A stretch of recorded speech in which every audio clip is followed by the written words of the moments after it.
Welcome, everyone, to day 9 of the Seance at the Whitney. The presence of your company is requested at a convening of the spirits and a little bit of mayhem to go with it. The schedule, I'm going to try, as I do every night, to keep this real close to an hour. We have no event on February 14th because I need to inhale, take a breath, and chocolate fondue. This is my plan. Okay, the Seance at the Whitney is an interactive indie author virtual book festival with author readings, interactive improv mystery game, and book giveaways every night. We give away free books. Such a deal you can't find anywhere else. Participating authors are these amazing groups of human beings. These people are amazing. I am so happy to know you all and to learn more about your work. Tonight, our 2 readings will commence the beginning of our evening as we do every night. First, Elizabeth Thomas will read from her stage play, The Circle. This is new. We've never had anybody read a play on our program before. So this is going to be super fun. And then Linda Hansen will read from her children's book, Little Lost Dog, Looking for His Home. So, without further ado, Elizabeth, when you are ready, ma'am, please take the microphone and read aloud. All right. Given that it is a stage play, I need to set the scene a bit. Um, every time I get to participate in one of Diana's festivals, I am reminded that family friendly is not my natural state. It is not that I'm perpetually lewd, but I tend to write about grown up stuff. This is why I'm reading something not from the beginning of the play, but from a bit further in. And I have to explain that one of my main characters is a ghost at his 20-year high class reunion set in 2001. The audience can see Sam, but none of his old friends can. They can't hear him speak.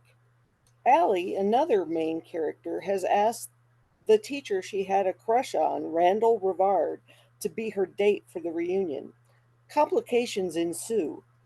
In this scene, Allie's best friends are letting Randall into the suite they have rented for the event. Jenna through the door. Hello? Randall off.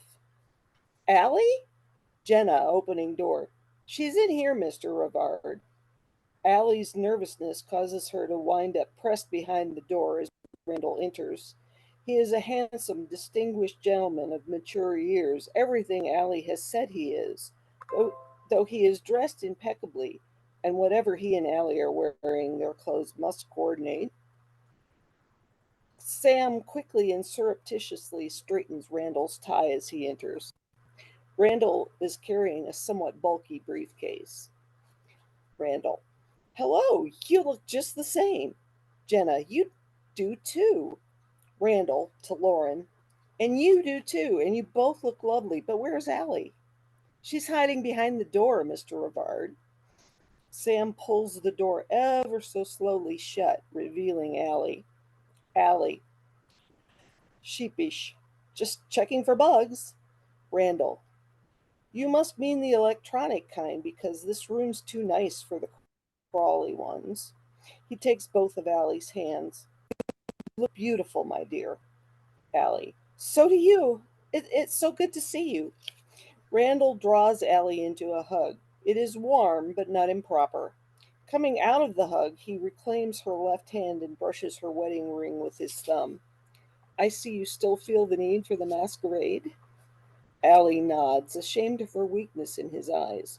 Randall unpacks the briefcase at the countertop, revealing wine glasses, a bottle of Sauvignon Blanc, a corkscrew, and a bottle of creme de cassis. Randall. Well, ladies, why don't you sit down and I'll make us some drinks? Fixes a glass, hands it to Allie. This is called Kier. He begins making another. Allie. Thank you. It's so pretty. Sips drink. Thank you. This tastes good. Randall nods at her and hands the next to Jenna, the next to Lauren, and makes one for himself. Sam looks at their drinks, vaguely wistful. In the meantime, Allie seats herself on one of the beds, posing a little. Jenna takes a chair, Lauren the sofa. The only real comfortable place left is the other side of the sofa next to Lauren and directly opposite Allie. And once Randall has chosen that, Sam sits on the other bed. Randall. Lauren, you're looking well. Allie told me all about your remarkable recovery. You are quite the miracle. Lauren. Yes, I am, but I couldn't have done it without Allie. Whenever things would get really bad, I'd call her up and she'd keep me going. She even flew out to visit once. Yes, I remember the postcard she sent me.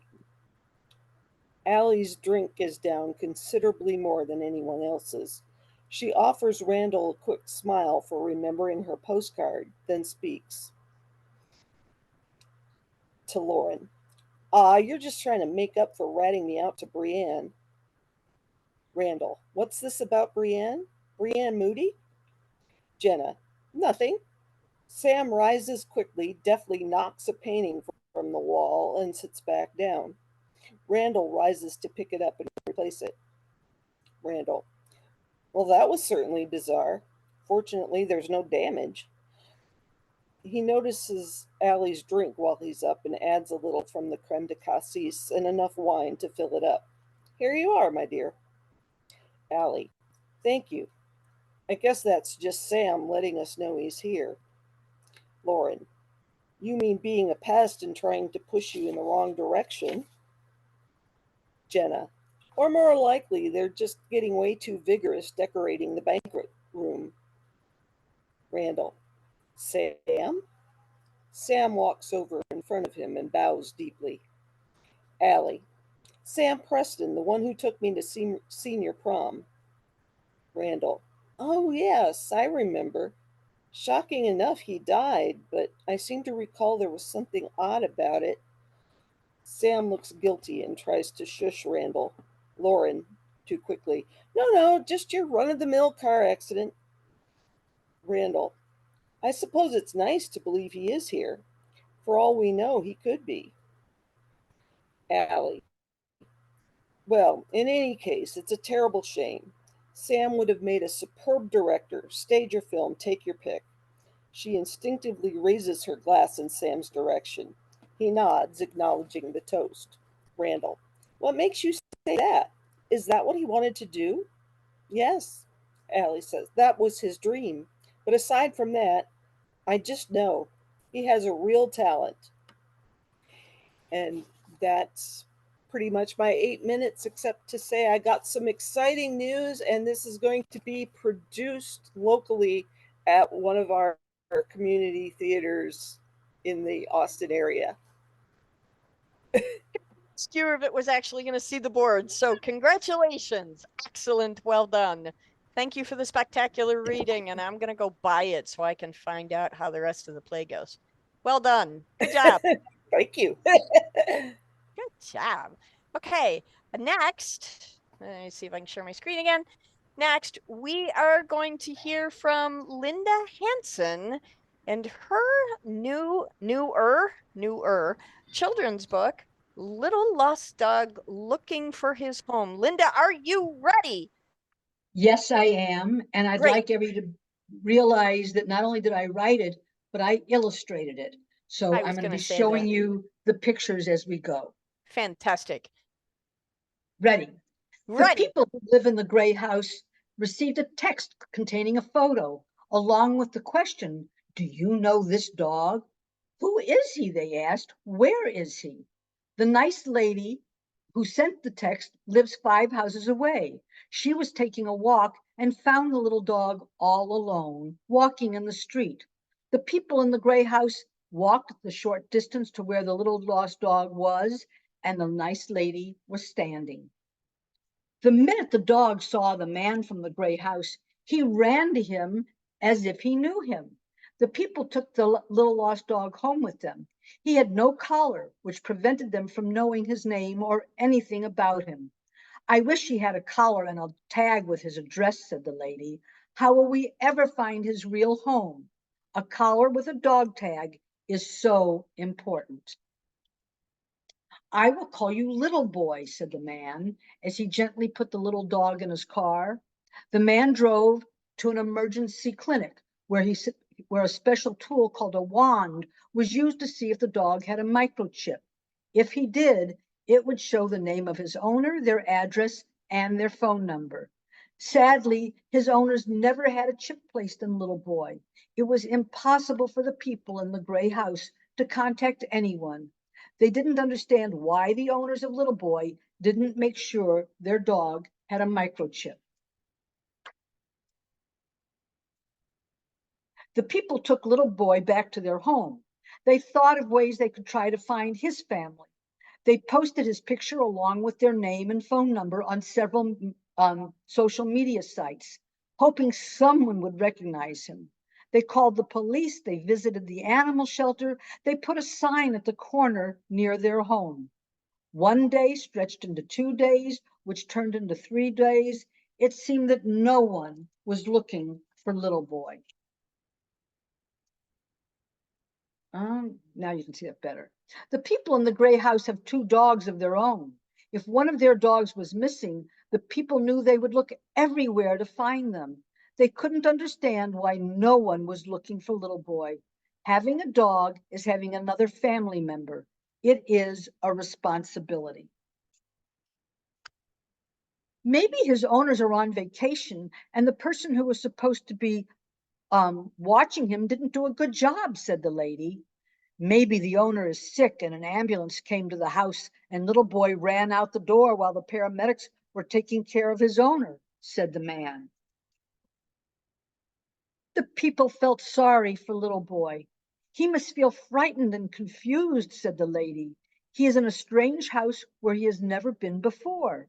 No one calls him by his real name, said the man. He doesn't have his regular food. He doesn't have his own bed to sleep in, and he doesn't even know who we are. He must be sad. The people in the gray house gave him a fluffy blanket to curl up and sleep in. Even though the people didn't know his real name, the sweet little dog always seemed happy to answer to little boy. The people remained sad that no one was looking for him. They never received even one phone call. They took little boy to several nearby veterinary offices, hoping that when they walked in, someone would say, "We know that little dog." But they had no such luck. The people were becoming quite fond of little boy. "Isn't he sweet?" asked the lady. She wanted him to feel at home and bought him some new toys. The people in the gray house have many friends and neighbors. They invited them all to come to their house to see little boy. He was always happy to greet them, but little boy always wanted to sit on the man's lap. One day, a special visitor came to see little boy. Although he was friendly to everyone, he particularly liked this special visitor. She wanted to take him home, but her mommy said they couldn't because they already had 2 dogs. 4 days passed. The lady and the man continued to try everything they could think of, and nothing worked. Then they received a message from a friend. She said her neighbor was very sad and lonely, and perhaps little boy might be the perfect dog for her. The lady in the gray house called their friend's neighbor, and they had a long talk. "May I come and meet little boy?" the lady asked. The people in the gray house were very nervous and unsure of what would happen. The lonely lady spent 4 hours at their home, and when she left, little boy was cradled in her arms.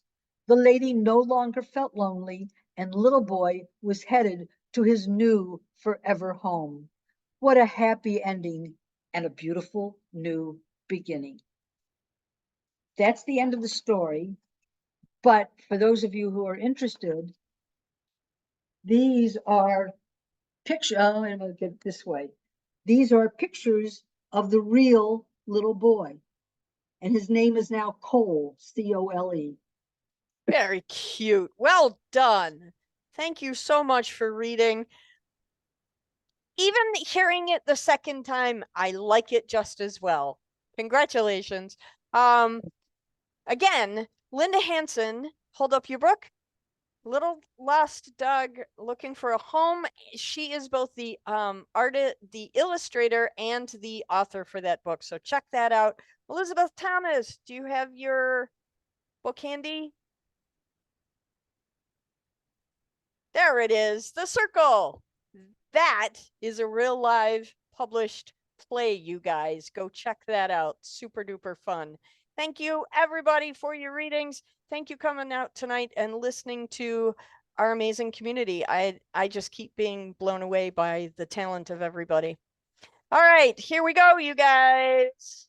It's day 9. I'm going to give you the recap real quick, and then we're going to get into it. The Seance at the Whitney. At the Ghost Bar inside the Whitney Manor, an historic Detroit estate, a world-famous psychic medium has come for an exclusive invitation-only seance. With so many curious about spiritualism around the world, this event promises to connect the living and the spirit worlds, opening doors to mysteries that transcend time and space. But when the seance spirals into a chilling rendezvous with a vengeful spirit and a shocking murder, it falls upon those in attendance to unravel the truths and hidden in the darkest depths of the past. A spirit is summoned, vowing revenge on their killer. One of the guests becomes hysterical, claiming the spirit is there for them. Suddenly, the lights start flickering and wind pushes the windows open, extinguishing the candles around the room. The room and everyone in it are thrust into darkness. When the light returns, that same hysterical guest is lying on the floor. Who killed them? Why? Was it the furious spirit or something far more earthly? Just to remind you, our cast is the medium, played by the great Christopher Gare, the assistant, played by Donna Newman, the author, played by Amy Kelso, the socialite, played by Dawn Menge, the spouse, played by Jules Nelson. She is not in the room this evening. The fan, played by Marianne Wieland, the aloof guest, played by Gary Floyd, the maitre d', played by Melinda Falgo, and I am your storyteller. Before we begin our interrogation session this evening, I have to share with you some of the research I've uncovered at the Detroit Public Library. This is the legend of the Whitney Manor. The moon hovered like a forlorn watcher in the pitch black sky, casting an eerie light upon the time-ravaged visage of the Whitney Manor. The grand edifice stood amidst the tangled webs of dark and gnarled trees, whispering secrets to those who dared venture near its forsaken grounds. A monolith of decadence and the incubator of diabolical machinations, this manor held within its belly tales so heinous they would send shivers down the spine of the bravest of souls. Picture a man of such opulence and grandeur, a master of deceit, who wore his malevolence like a cloak of fine silk. Few knew it, but this man was David Whitney. He had a passion for jewelry almost to the point of madness. He was known to frequent auctions as a connoisseur of the rarest gems the world had ever beheld. Using his extraordinary success as a lumber baron, in addition to investing in Great Lakes shipping companies, banking, and insurance, he supported his habit. It's true, Whitney's title as one of Michigan's wealthiest individuals was well earned, but few knew he was also an artist in the craft of grand larceny. He slithered through high society, weaving a web of darkness beneath the glittering chandeliers of the Whitney Manor, with his equally cunning wife, Sarah, who was the sister to his first wife, Flora. Together, the pair concocted nefarious schemes, marinating in the lavish lifestyle funded by the anguish of their unwitting victims. Oh, how the hallways of the Whitney Manor echoed with the decadent laughter of the illustrious guests who graced its tables, not knowing the true face of the hosts who refilled their glasses with fine wine and sinister intent. The splendid facade of the manor hid the malevolent energies that lurked within its walls, an evil so pervasive that it seeped into the very foundations of the building. In those walls were hidden compartments, treasure troves of stolen wealth glittering amidst the darkness, echoing with the cries of the bereaved. David Whitney was indeed a fiendish mastermind, and his victims were the unsuspecting people who wined and dined within his sinister den. In the soft glow of flickering candles, where the scent of gourmet meals mingled with the intoxicating aroma of aged wines, the Whitneys weaved their spell. The guests, entranced by the grandeur and splendor of the manor, were drawn into a labyrinth of deceit, their senses dulled by potions administered with devilish smiles. As the night wore on, the Whitneys embarked on their twisted mission, prowling through the valises of their inebriated guests, robbing them of their most prized possessions, leaving in their wake a trail of loss and violated sanctities. But the universe has a way of balancing the scales, of bringing those who dwell in darkness into the unforgiving light.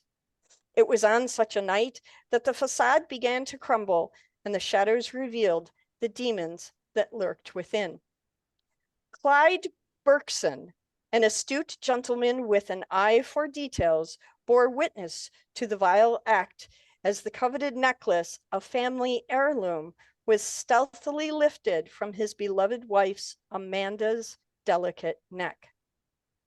As dawn kissed the horizon, a storm brewed within Clyde's heart, a vortex of anger and betrayal. Armed with the bitter truth, he returned to the eerie manor, his steps echoing ominously as he strode towards the den of thieves. The confrontation was inevitable, a clash of wills fueled by outrage and desperation. The air crackled with tension as accusations flew, the darkness in the manor pulsating, feeding off the brewing storm. In an effort to hide the argument and keep the household staff from overhearing the grievous allegations, Whitney entreated Clyde up to the third floor, the drawing room, what is now known as the Ghost Bar. The verbal onslaught escalated, turning the manor's drawing room into a battlefield of savage violence. It was a flight with no honor where desperation met malevolence head on. The once magnificent room became a canvas of brutality. The flickering light from the grand chandelier caught glimmers of cold steel as it sang a song of death.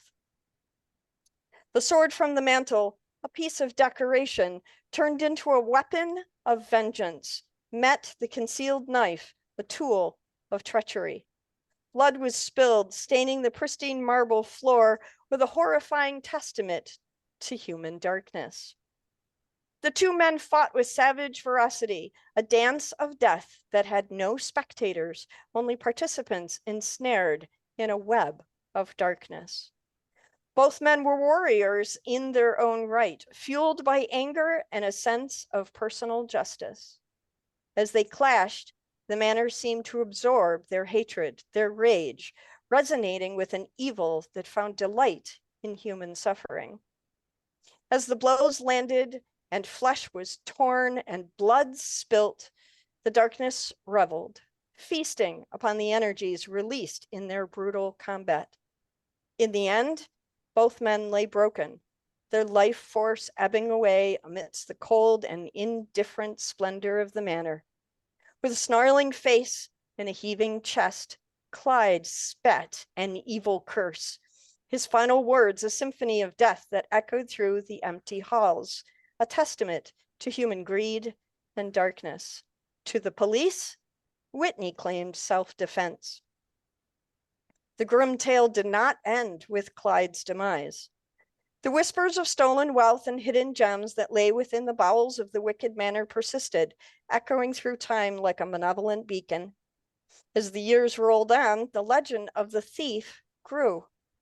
They say he continues to prowl through the hallways of the Whitney Manor, hungry for more glittering prizes. Even after their deaths, the living were not safe from David and Sarah's greedy grasp, for the ghost of David Whitney, it is said, harbored an insatiable appetite for wealth. Tales spread of jewels disappearing from locked boxes, of necklaces lifting from slumbered necks, of rings slipping off fingers to join hidden treasure that lay in the depths of the manor. The third floor ghost bar became a place of whispers and fear, a haunted place where the past refused to be buried.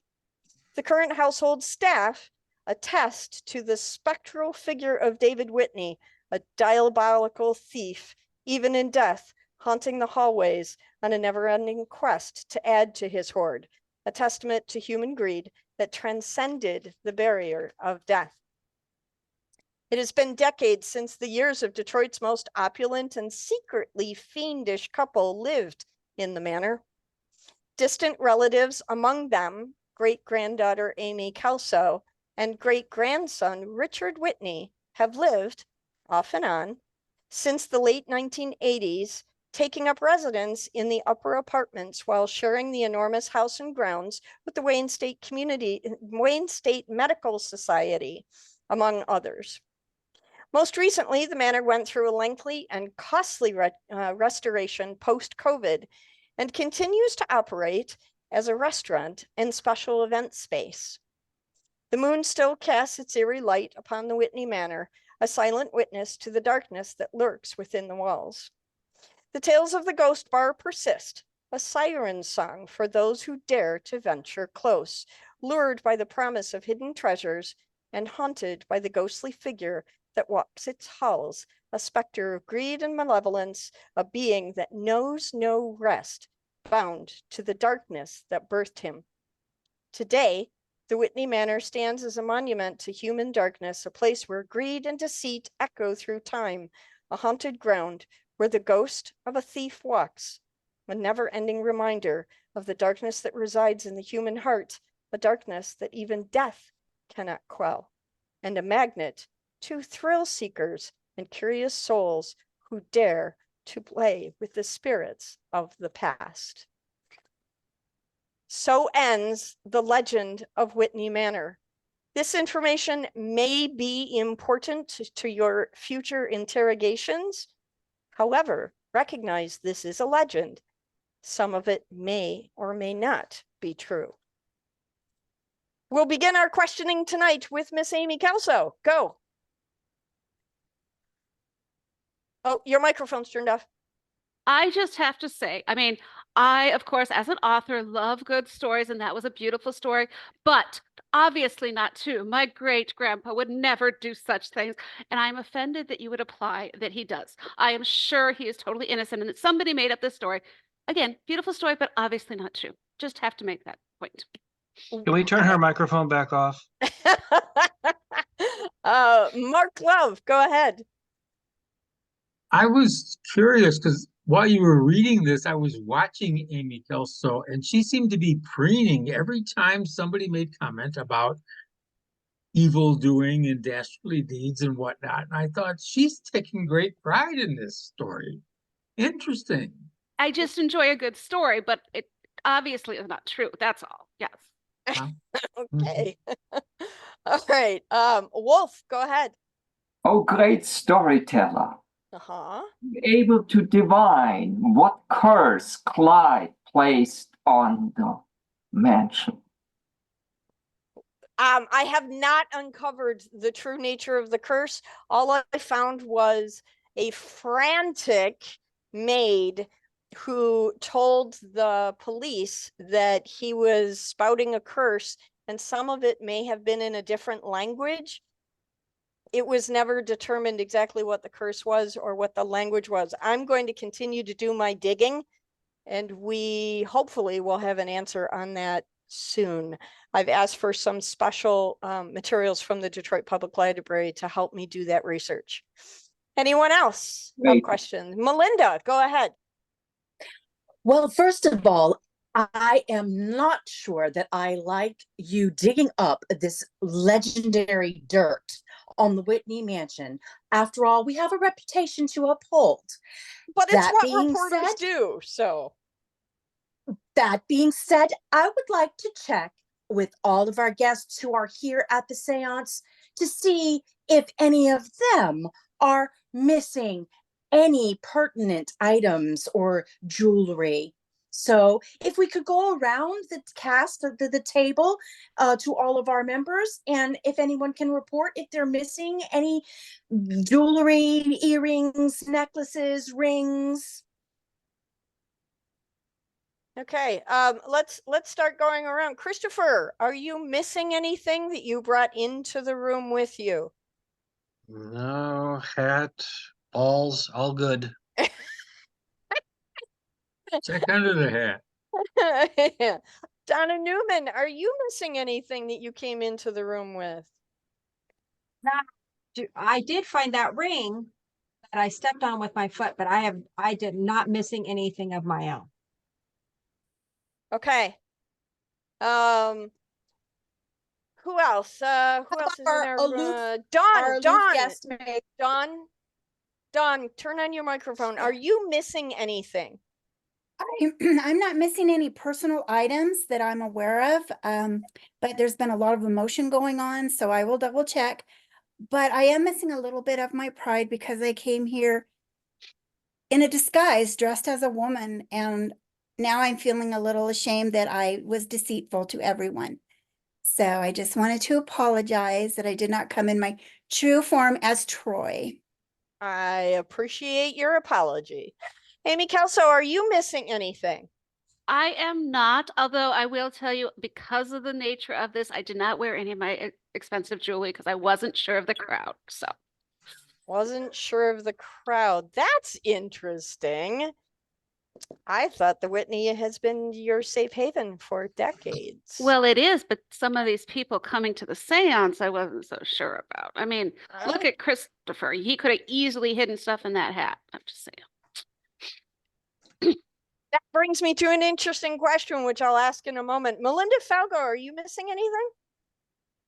I am not missing anything. Glasses, hair clip, and let's see. Yes, all here. Okay.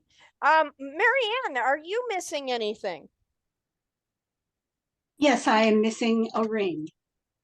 Okay. All right. And we got around to everybody in the cast, right? Good. Okay. What about our aloof guest? Oh, Gary, you've been so aloof. I almost forgot. Is he still breathing? Yeah. Gary, are you missing anything that you came into the room with? Memory. He's not here. He's not in the room. Well, that would be okay. He must. We're missing him. That's how aloof he vanished.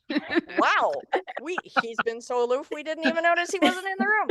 Okay, so this brings me to my question for Amy, and I'm not sure if the rest of you have thought of this, but Amy, if you were concerned about the people who were attending and you were afraid for your personal property, does that mean you saw the guest list before you came? You knew who was going to be here? I had some clues. Obviously, Richard and Jules were kind of in charge of setting this up. So they did give me some hints, and there were certain people that I won't say any names because I don't want to be rude, but there were certain people that made me perhaps wonder about what I should wear. Let's just say that. Okay. Mark, you had another question? Yes, actually, this one kind of goes to our storyteller. Because in your introduction, you talk about the ghost that was savagely murdered. Yet earlier, the comments are that was it Richard's best friend Nora, who has been missing Hmm?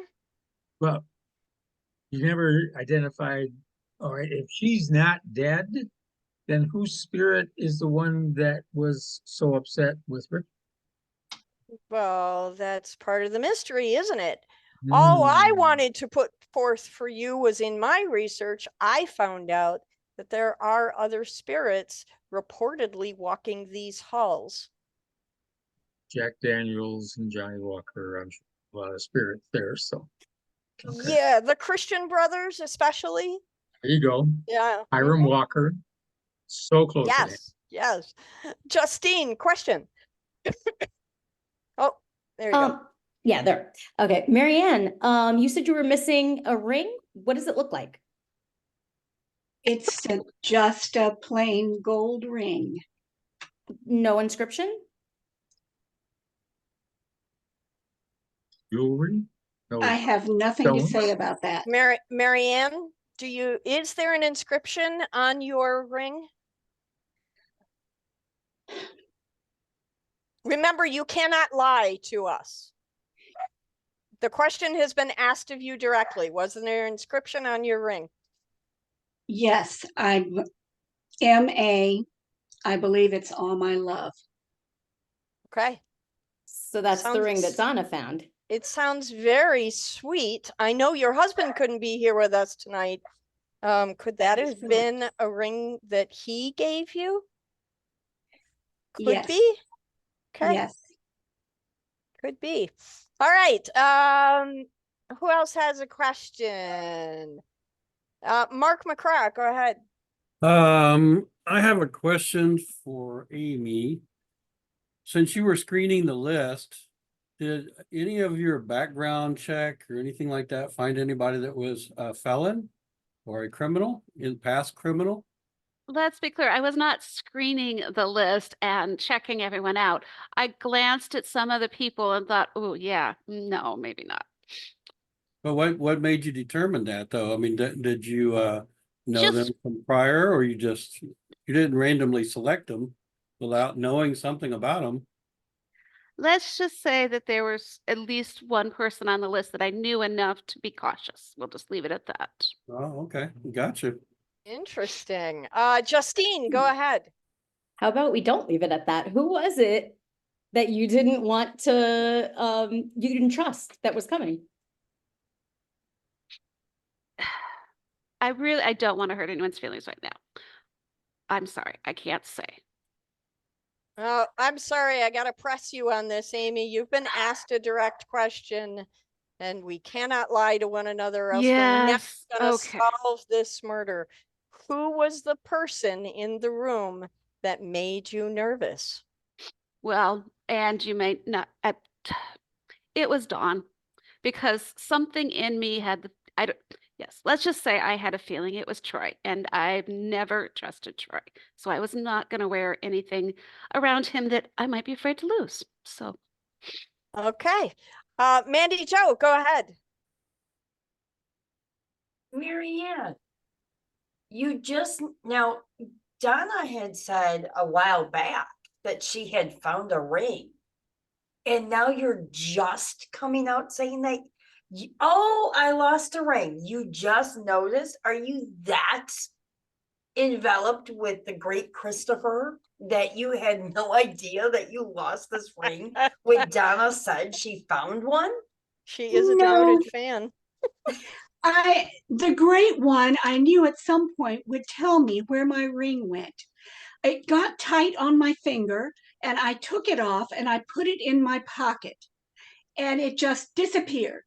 And I knew if I could get close enough to the great one, he would be able to use his mental powers to tell me where it went, because he is so great. He does. I have followed him to many cities, to Seattle, San Francisco, Dallas, Miami, Hoboken, and he does mentalist shows as well as seances. And he's great. And I did have a question regarding that. I've been to so many of them, and there's always little trinkets on the table. And I'm not sure if he lays them out or if Donna lays them out, but great one. Did you put all your little doodads on the table tonight? Did you put extra doodads there? I would just like to know that. Everybody wants to know what's lost. I want to know why we have extra things. Good question. Christopher, do you have an answer? I'm sorry, great Christopher. Oh, knowing, all-seeing Christopher. Did you place those extra things on the table? The skull, the feather, the incense? Who set the table? Which question would you like me to answer first? Oh, just pick one. I think they are both outstanding questions. A great deal of thought have gone into them. The answer is no. Okay, perfect. All right. We have other questions running around. I have a question for Amy though, before we continue. In my research, I learned that you and Richard have lived at the Whitney on and off since you were children. What I want to know is, you're an amazing author with this great deal with Prime right now. Why is it that you choose to live in Detroit in an old house rather than a flat in Paris over a cheese shop, perhaps, or a brownstone in Brooklyn? What's going on with Detroit? Well, I understand not wanting to live in Detroit, but I'm not living in Detroit. I am living at the Whitney Manor with the beautiful forest around us. It does not feel like I'm in the middle of a city. It is my home. It is also the place where I got all of my inspiration for my stories. And so, I love to be where it all started. Fantastic. Charlie tells me he doesn't believe you, but we'll go with that answer. Okay. Next question. Justine, go ahead. Amy, I'm picking on you tonight. Apparently everyone is. Go ahead. So what about seeing Dawn's name on the list made you think that it would be Troy? Perhaps a little bit of internet stalking that I've done of Troy throughout life, that I realized that they now sometimes go by Dawn. So I didn't want to share the secret. It wasn't mine to share when we got here, but I might have suspected that. So why the internet stalking? What was the thing that prompted that? I mean, we normally don't stalk unless it's like the great one. I mean, Marianne stalks him, but why would you be stalking somebody who makes you feel uncomfortable? For that very reason, he always made me feel uncomfortable. The fact that he was going to marry Nora, one of my best friend, like a sister to me, and then she disappeared and he left soon after that. And it just seems suspicious. So I've been kind of following to see what's happening with him, or whoever Fair it is enough. now. Yes. Okay. Mark, you made a comment about the Whitney being in downtown. You're absolutely right. It is. We're suspending disbelief. There's a forest around it. There's Forest Street and Brush Street, Yes, but see? Forest Street, Brush Street. Absolutely. yeah. Okay. I want to know what Amy's been drinking, so. Whatever she's been drinking, I want some. Okay, one last question before we wrap it up tonight. Does anybody else? Amy, you've been picked on all night. Go ahead.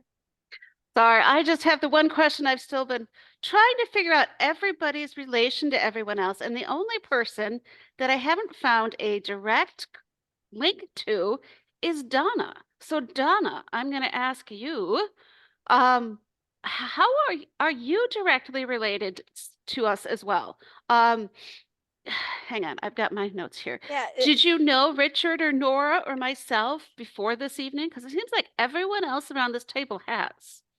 So I'm just going to ask. Oh, I am here because I follow the great Christopher everywhere as his assistant. I am very loyal to him. As I've said before, he has saved my life. He has saw something in me nobody else did.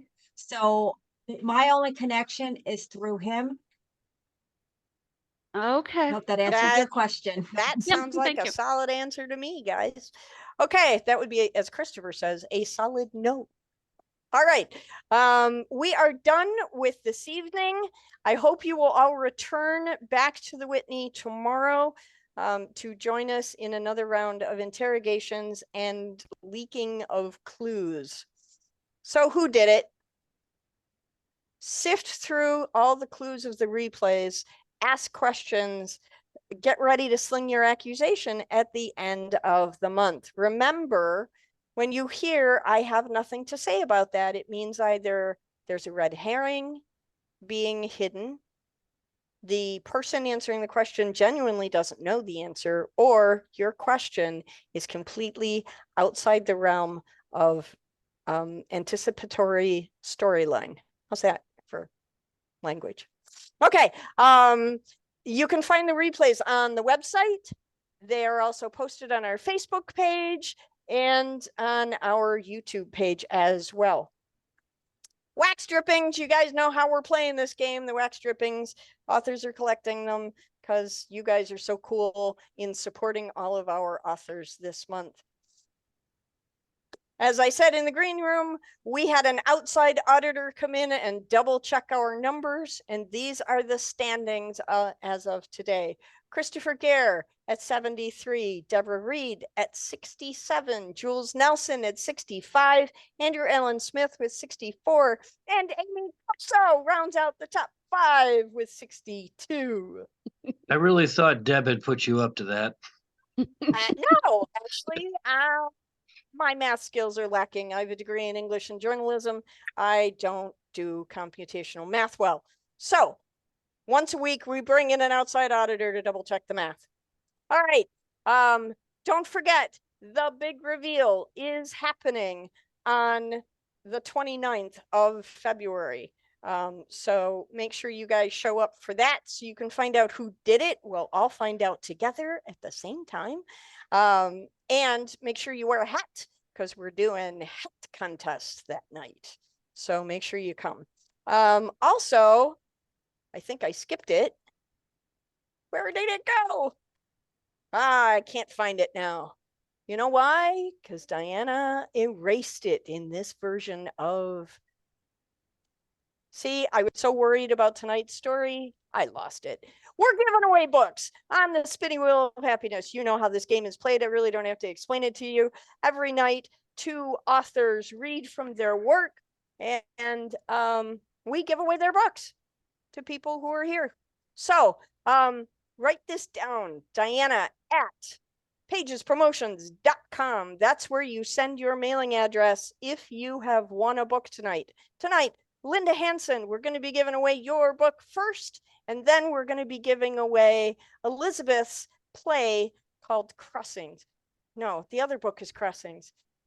Circle. This is The Circle. See, brain fried because of all the research I've been doing at the library. It's making me a little nutty.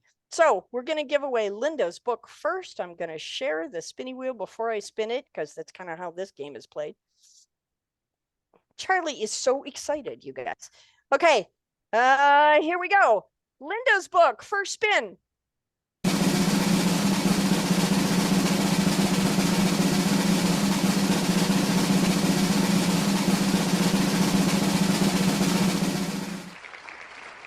Amy Kelso, congratulations, you won a book. All right, second spin is for Elizabeth's play, The Circle. Here we go.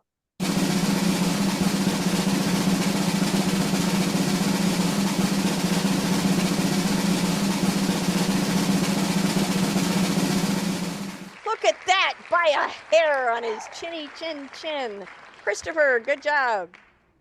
Okay, congratulations to our winners. Don't forget, send me an email with your mailing addresses and we'll get those books out. For those of you who have not yet received the addresses from the last couple of nights, be patient with me. I'll get them out tomorrow morning. I was busy researching at the library. So, okay, last thing before we end for this evening, we're cutting it really close, so we're just going to do shots across the bow. No magic questions this evening.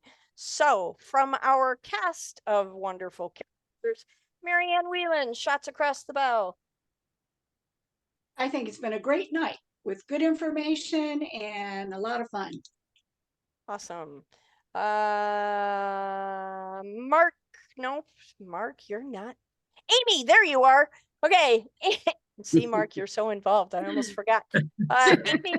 Amy Kelso.